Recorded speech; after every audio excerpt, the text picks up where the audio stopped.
Yesterday I was on event. It was Igbo celebration of the end of the year, and it was the cutest event ever. It was family event. There was a lot of children, and actually most of activities were for children. It was so cute. Of course, I made a video, so continue watching because I have to share this with you. These kids were so cute. But I wanted to praise Igbos one more time because I don't know how Igbo people do that.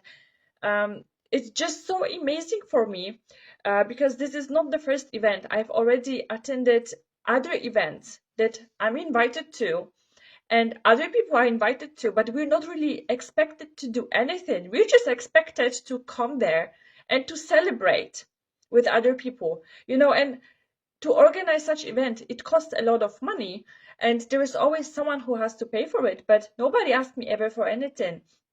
And I don't know how Igbos do that. It is so different from my culture, because in my culture, if there's an event like that with a lot of people that's going to cost so much money, everyone has to contribute one way or the other, and there's always a guest list and people get an invitation. So it's very like specific list who can come, you know what I mean? But in Igbo culture, at least from my experience, is that anybody can come. There's an event and it's just an open event. Bring whoever you want, bring your friends, bring your family, or just person just passing and who wants to come and just celebrate with others is welcomed. So that's amazing. I love this part of culture, and it makes me want to do something for other people as well. So it's just beautiful.